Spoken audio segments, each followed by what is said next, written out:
প্রিয় দর্শক, আপনারা দেখছেন আপনাদের প্রিয় চ্যানেল ইনসাফ টিভির পক্ষ থেকে আমি দেলোয়ার ইসলাম।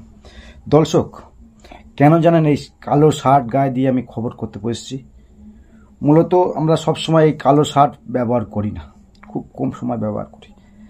দর্শক, সেটা নয় পরে বলবো, আগে আপনাদেরকে জানিয়ে রাখি, ক্যানিং পূর্বের বিধায়ক শওকত মোল্লা, ক্যানিং পূর্বের বিধায়ক শওকত মোল্লা, কুখ্যাত দুষ্কৃতী, যাকে মানবাধিকার কমিশনার যাকে তকমা দিয়েছে, কুখ্যাত দুষ্কৃতী, তাকে তকমা দিয়েছিল 2018 সালে, যে ক্যানিং পূর্বের বিধায়ক কুখ্যাত দুষ্কৃতী শওকত মোল্লা, ক্যানিং পূর্বের বিধায়ক আর কি। আর তিনি দর্শক আজকের যে মন্তব্য করেছেন, দর্শক শুনলে আপনার গাও শিউরে উঠবে আর কি। যে গা না, আমি খবর করছি, আমার গায়ের লোম খাড়া হয়ে যাচ্ছে, লোম সোদা হয়ে যাচ্ছে দর্শক। কারণ দর্শক, ক্যানিং পূর্বের বিধায়ক যিনি কুখ্যাত দুষ্কৃতী হিসাবে পরিচিত আর কি, বাংলার মানুষ তাকে সবাই জানে কুখ্যাত দুষ্কৃতী। দর্শক, আমি বলিনি, মানবাধিকার কমিশনার তাকে কুখ্যাত দুষ্কৃতী তকমা দিয়েছেন। আর তিনি আইএসএফ বিধায়ক, ভাঙড়ের বিধায়ক নওশাদ সিদ্দিকীকে বলছে জঙ্গিদের আতুর ঘর, জঙ্গি লিডার নওশাদ সিদ্দিকী সাহেব। দর্শক, এই মুহূর্তে সব থেকে বড় খবর, নওশাদ সিদ্দিকী নাকি জঙ্গিদের হেড, জঙ্গি। নওশাদ সিদ্দিকীকে তকমা দিলেন ক্যানিং পূর্বের বিধায়ক শওকত মোল্লা। নওশাদ সিদ্দিকী নাকি জঙ্গিদের হেড, জঙ্গি, ভাঙড়ের ছেলেদের হাতে বোম গুলি তুলে দিচ্ছে। তিনি বলেছিলেন ভোটের আগে যে ভাঙড়ের ছেলেদের হাতে আমরা খাতা পেন তুলে দেবো, কিন্তু তা না করে, খাতা পেন না তুলে দিয়ে নওশাদ সিদ্দিকী নাকি ভাঙড়ের ছেলেদের হাতে বোম তুলে দিচ্ছে। শওকত মোল্লার কিন্তু বিস্ফোরক মন্তব্য। দর্শক, এই মুহূর্তে সব থেকে বড় খবর, ক্যানিং পূর্বের বিধায়ক শওকত মোল্লা নওশাদ সিদ্দিকীকে লক্ষ্য করে বলছে জঙ্গিদের লিডার নওশাদ সিদ্দিকী, ভাঙড়ের এমএলএ নাকি জঙ্গিদের লিডার। দর্শক, ভাবা যায়? দর্শক, আগে আপনাদের ভিডিওটা দেখায় যে শওকত সাহেব কি বলেছেন, বাকি বিস্তারিত আমরা আলোচনা করব। শওকত মোল্লা নওশাদ সিদ্দিকীকে জঙ্গি বললেন, কি কারণে বলেছেন? দর্শক, আগে আমরা শুনে নেব শওকত মোল্লা সাহেব কি বললেন, বাকি নওশাদ সিদ্দিকীর প্রতিক্রিয়া নেওয়ার চেষ্টা করব। আগে শুনুন শওকত মোল্লা সাহেব কি বলছেন। শুধুমাত্র বলেছিল যে ছেলে মেয়েদের হাতে খাতা কলম ধরিয়ে দেব। আজ এই অপদার্থ বিধায়ক খাতা কলম তো দূরের কথা, আজ সেই যুব সমাজের হাতে বন্দুক বোমা গুলি ধরিয়ে দিচ্ছে। আমাদের এই বামুনঘাটাতে প্রায় 12 থেকে 14 জন তৃণমূল কংগ্রেসের কর্মী, কারোর হাত ভেঙে দেওয়া হয়েছিল, কারোর পা ভেঙে দেওয়া হয়েছিল, কারোর মাজা ভেঙে দেওয়া হয়েছিল। ভয়ঙ্কর পরিস্থিতি তৈরি করেছিল একটা সন্ত্রাসবাদী জঙ্গি নেতা। আজকের গোটা ভাঙড়ের মাটিতে এই ধরনের কর্মকাণ্ড করেছে। দর্শক, শুনলেন তো, জঙ্গি নেতা নওশাদ সিদ্দিকী সাহেব। কে বলেছে কথা? ক্যানিং পূর্বের বিধায়ক শওকত মোল্লা, মানে যিনি বলছিলেন, এনাকে নিশ্চয়ই আপনারা চেনেন আর কি, কারণ কুখ্যাত দুষ্কৃতী শওকত মোল্লাকে নিশ্চয়ই আপনারা চেনেন। দর্শক, আপনারা ভাববেন না যে আমি বলছি যে কুখ্যাত দুষ্কৃতী, না দর্শক। 2018 সার্ভেতে মানবাধিকার কমিশনার তাকে বলেছিল কুখ্যাত দুষ্কৃতী, আর সে বলছে নওশাদ সিদ্দিকীকে, মানে তিনি বলছেন নওশাদ সিদ্দিকীকে জঙ্গি, জঙ্গিদের লিডার। শওকত সাহেব প্রমাণ করতে পারবেন তো? প্রমাণ করতে পারবেন তো যে নওশাদ সিদ্দিকী আইএসএফ বিধায়ক, ভাঙড়ের বিধায়ক জঙ্গি, জঙ্গিদের লিডার? প্রমাণ করতে পারবেন তো? নাকি ওই নওশাদ সিদ্দিকী সাহেব যে কথাগুলো বলছেন, আপনার নামে তো মানহানি হবে, আপনি আবার কোর্টে ছুটবেন জামিনের জন্য, আগাম জামিনের জন্য। দর্শক, তৃণমূল কংগ্রেসের নেতা শওকত মোল্লা ওরফে আবার ভাঙড়ের অবজারভার, ক্যানিং পূর্বের বিধায়ক নওশাদ সিদ্দিকীকে বলেছেন জঙ্গি, জঙ্গিদের লিডার। দর্শক, আমাদের কথা হচ্ছে প্রমাণ করতে পারবেন তো যে নওশাদ সিদ্দিকী সাহেব কোন জঙ্গি সংগঠনের সঙ্গে জুড়ে রয়েছে, কোন জঙ্গি সংগঠনের সঙ্গে তার হাত রয়েছে। আর যদি তে জঙ্গি হয়, এখনো ঘুরে বেড়াচ্ছে, আপনার সরকার কি করছে? দর্শক, আপনার সরকার, মাননীয় মুখ্যমন্ত্রী মমতা ব্যানার্জি, তার পুলিশ মন্ত্রী, তিনি কি করছেন? একটা জঙ্গি, দর্শক, একটা জঙ্গি ঘুরে বেড়াচ্ছে ভাঙড়ের ওপেন মাঠে, ঘুরে বেড়াচ্ছে ফুরফুরা শরীফে, একটা জঙ্গি ঘুরছে, আর আপনার পুলিশ চুপ করে রয়েছে, আপনার পুলিশ প্রতিবাদ করছেন না? একটা জঙ্গি ঘুরে বেড়াচ্ছে, আপনার পুলিশ প্রতিবাদ করবে না যে পশ্চিমবাংলাতে জঙ্গি ঘুরে বেড়াচ্ছে?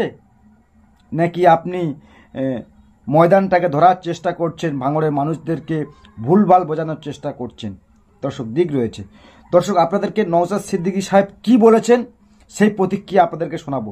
এই নওশাদ সিদ্দিকী সাহেবকে জঙ্গি বলার কারণে নওশাদ সিদ্দিকী সাহেব কি প্রতিক্রিয়া দিয়েছেন দর্শক সেই প্রতিক্রিয়া আপনাদেরকে শোনাবো, বাকি বিস্তারিত আমরা আলোচনা করবো। চলুন শুনে নেওয়া যাক নওশাদ সিদ্দিকী সাহেব, আইএসএফ বিধায়ক, ভাঙড়ের বিধায়ক নওশাদ সিদ্দিকী সাহেব কি প্রতিবেদন দেয়, তারপরে এবং তার মন্তব্যকে ঘিরে অনেক প্রশ্ন দর্শক জড়িয়ে রয়েছে। আগে আপনাদেরকে শোনাবো ভাঙড়ের বিধায়ক নওশাদ সিদ্দিকী, আইএসএফ বিধায়ক নওশাদ সিদ্দিকী কি বলেছেন, তিনি কি জঙ্গি?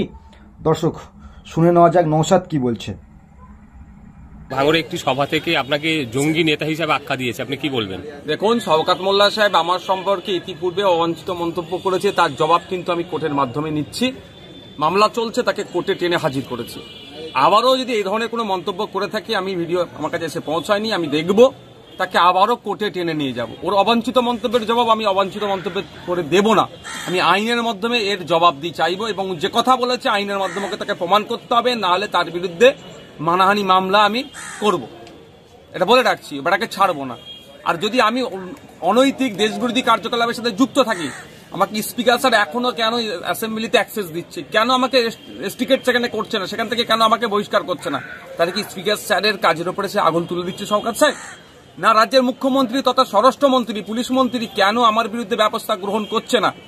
তা আমি শুনেছিলাম শওকত সাহেবের সাথে তিনি অভিষেক ব্যানার্জির লবি, তাহলে এই যে মমতা ব্যানার্জি অভিষেক ব্যানার্জি একটা লবি চলছে শুনছি যেটা, তাহলে কি শওকত সাহেব এটা বকলমে প্রমাণ করাতে চাইছেন বা বলতে চাইছেন মুখ্যমন্ত্রী অপদার্থ, অপারক, তিনি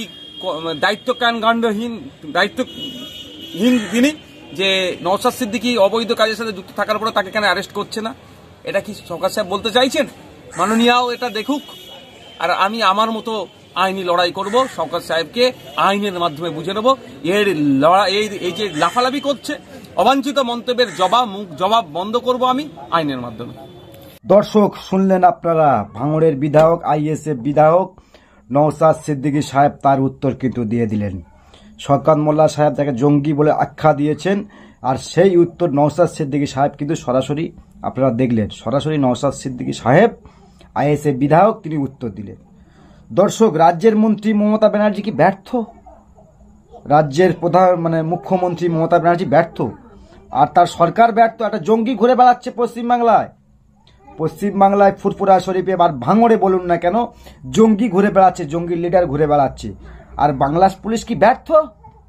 তাহলে হাত তুলে নিতে বলুন আপনার নেতাকে, শওকত মোল্লা সাহেব আপনার নেত্রীকে হাত তুলে নিতে বলুন যে আমি রাজ্য চালাতে পারছি না, আমি রাজ্য চালাবার যোগ্য নয়, আমি এ রাজ্যে চালাবার যোগ্য নয়, এ রাজ্যে আমি ইস্তফা দিতে চাই। আপনার নেতাকে বলুন, আপনার নেত্রীকে বলুন, অভিষেক ব্যানার্জিকে আর মমতা ব্যানার্জিকে, যে আমরা রাজ্য চালাতে ব্যর্থ মুখ্যমন্ত্রী, আমরা ইস্তফা দিতে চাই, আমরা রাজনীতি করবো না, আমরা সরকারে থাকবো না। আপনার নেতাকে বলুন, নেত্রীকে বলুন, ব্যর্থ মুখ্যমন্ত্রী রাজ্যে ঘুরে বেড়াচ্ছে, আর জঙ্গি ফুরপুরা থেকে আর ওই ভাঙড়ে যাচ্ছে জঙ্গি। আর আপনাকে তো মানবাধিকার কমিশন 2018 সালে আপনাকে তো তাকমা দিয়েছিলেন কুচখাতে দুষ্কৃতী, আর আপনি সার্টিফিকেট দেবেন নওশাদকে যে নওশাদ একটা ফুরপুরা শরীফের পীরজাদা ঘরের ছেলে, আর তাকে আপনি ভুলভাল মন্তব্য করে তিনি জঙ্গি। রাজনীতির মঞ্চে আপনারা লড়াই করছেন, লড়াই করুন, লড়াইয়ের মতো লড়াই করুন। আপনারা ভাঙড়টাকে হারিয়েছেন বলে নওশাদের উপরে এইভাবে তাকমা ছেড়ে দিচ্ছেন ফুরপুরা শরীফের পীরজাদার উপরে, সে জঙ্গি। কি জঙ্গি কি কাজ করেছে আপনারা প্রুফ দেখান। আপনার সরকারকে বলুন যে নওশাদ সিদ্দিকীকে গ্রেপ্তার করতে হবে, জঙ্গি, তিনি জঙ্গিদের লিডার, নওশাদ জঙ্গিদের লিডার। শওকত মোল্লা বলছেন নওশাদ জঙ্গিদের লিডার, প্রমাণ করতে পারবেন তো শওকত মোল্লা সাহেব, নাকি ভুলভাল হাওয়ায় ভেসে চলে যাচ্ছেন? আর আপনি তাহলে এটা স্বীকার করুন যে আমার মুখ্যমন্ত্রী মমতা সে ব্যর্থ, মুখ্যমন্ত্রী হিসেবে ব্যর্থ, কারণ জঙ্গি ঘুরে বেড়াচ্ছে দিন দুপুরে ভাঙড়ে ফুরপুরাতে ঘুরে বেড়াচ্ছে জঙ্গি, ভাঙড়ে ছেলেদের হাতে বোম বন্দুক নওশাদ তুলে দিচ্ছে। আপনারা কি করছেন? আপনারা কেন আইনি ব্যবস্থা নিচ্ছেন? আপনাদের পুলিশ রয়েছেন, প্রশাসন রয়েছেন, আপনাদের রাজ্য আপনাদের হাতে, আপনারা ব্যবস্থা নিতে পারছেন না। জঙ্গি ঘুরে বেড়াচ্ছে, ভুলভাল বার্তা গরম করার চেষ্টা করছেন 26-এর আগে।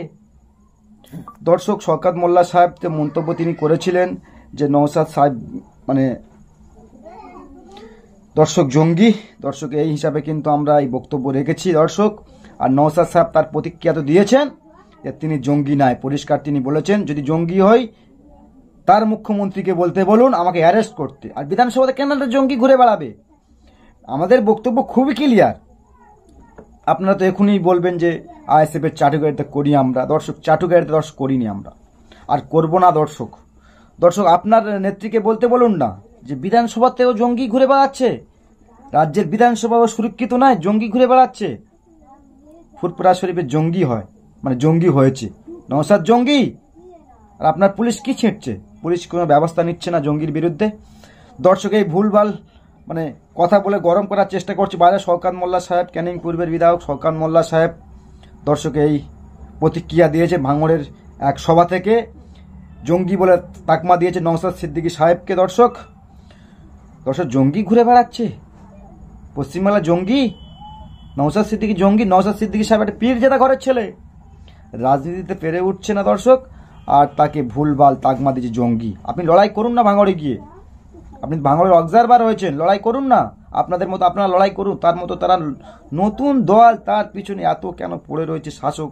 দর্শক এটা আমি বুঝতে পারি না, নতুন দলের পিছনে শাসক কি কারণে পড়ে রয়েছে? একটাই মাত্র বিধায়ক, তার পেছনে এভাবে পড়ে রয়েছে, আর তাকে যখন তখন জঙ্গি টঙ্গি হ্যান ত্যান মৌলবাদী তকমা দেওয়া হচ্ছে কেন? দর্শক ভয় পেয়েছে শাসক ভয় পেয়েছে নওশাদকে, তাই নওশাদকে ভুলভাল শওকত মোল্লা দিয়ে শওকত মোল্লারা মতো অনেক নেতা তাকে জঙ্গি তাকমা দিচ্ছে।